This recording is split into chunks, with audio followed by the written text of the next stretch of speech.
बेटा, ये आपका चौथा पाठ चल रहा है और चौथे पाठ में हम आपको पढ़ा रहे थे आधुनिक औद्योगिक क्रांति, जिसमें बेटा हम आज आपको आगे इसमें पढ़ाएंगे। तो आप अपनी किताब में देखें। अंग्रेज़ों ने विदेशी सामान पर आयात शुल्क में कमी कर दी। देसी सामान मशीनरी सामान के साथ कड़ी प्रतिस्पर्धा में आ गया।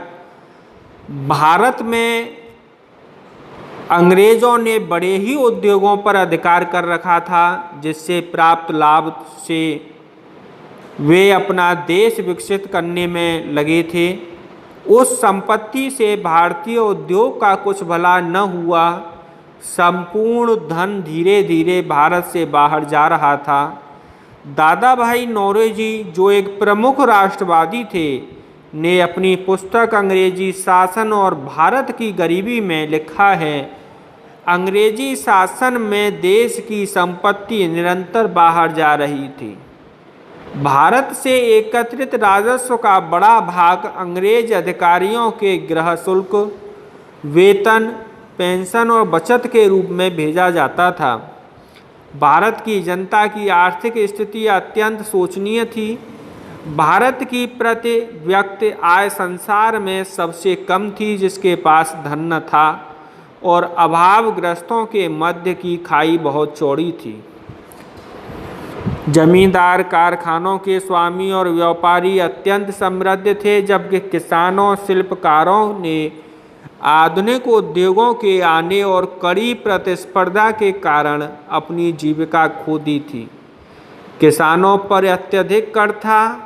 कारखानों के मजदूरों को पगार बहुत कम दी जाती थी। उन्हें गरीबी की हालत में अधिक समय तक कार्य करना होता था। बेटा, नेक्स्ट हेडिंग है हमारी भारतीय वस्त्र उद्योग का अध्ययन। तो बेटा इसमें आप देखेंगे वस्त्र उद्योग भारतीय निर्यात के इतिहास में बड़े भाग का निर्माण करता है। इसके पुरातात्विक प्रमाण हैं कि द्वितीय सहस्त्राब्द में मोहनजोदड़ो में रंगों का प्रयोग किया जाता था। मार्को पोलो ने लिखा है कि भारतीय वस्त्र उद्योग आंध्र प्रदेश और तमिलनाडु से चीन और दक्षिण पूर्वी एशियाओं में निर्यात करता था। बुद्ध के लेख भी दर्शाते हैं कि ऊनी कालीनों का भारत में 500 ईस्वी पूर्व में प्रयोग होता था। भारत में कालीनों का निर्माण मुगल अवधि में भी होता था, जो आज भी कीमती है। इसलिए इन तथ्यों से स्पष्ट है कि प्राचीन काल से ही भारत का वस्त्र उद्योग विकसित था, जिसकी तकनीक विश्व स्तरीय थी। उपनिवेश से पहले भारत की हस्तचालित वस्त्र निर्माण की मशीनें अत्यंत उन्नत थीं।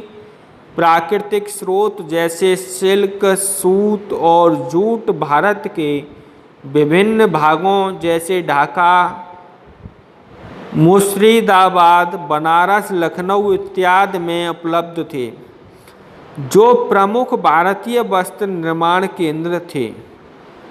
भारतीय वस्त्र उद्योग का गौरवशाली भाग उपनिवेश द्वारा दरकिनार कर दिया गया। अंग्रेज इस तथ्य को जानते थे कि वे भारतीय वस्त्र उद्योग का सामना गुणवत्ता में नहीं कर सकते। 1880 के अंत तक भारतीय वस्त्र उद्योग को नष्ट कर दिया गया और घरेलू बाजार पर अंग्रेजी उत्पादकों का कब्जा हो गया। घरेलू बाजार में अंग्रेजी उत्पादों की सरल प्रविष्टि के लिए शुल्क कम किए गए और अंग्रेजी बाजारों से भारतीय उत्पाद बाहर ही रखे गए। तो बेटा ये आज आपका चौथा पाठ कंप्लीट हुआ। एक बार इस पाठ को पुनः आप पढ़ें और बेटा मैं इससे संबंधित कुछ होमवर्क आपको दे रहा हूँ, वो आप देखें, नोट करें। भारत में औद्योगिक क्रांति के आयात को किस प्रकार महसूस किया गया? सेकंड है बेटा, दादा भाई नौरोजी की अंग्रेजी शासन के विषय में मुख्य टिप्पणियां क्या हैं। और थर्ड क्वेश्चन है बेटा आपका, भारतीय उद्योगों की वृद्धि का वर्णन कीजिए। तो बेटा 3 क्वेश्चन हमने आज आपको दिए, इन्हें आप तैयार करेंगे और जो नेक्स्ट वीडियो हम आपको दिखाएंगे वो आपके आगे के पार्ट में हम आपको दिखाएंगे। तो बेटा आपके ये 4 पार्ट कंप्लीट हो चुके हैं इसमें।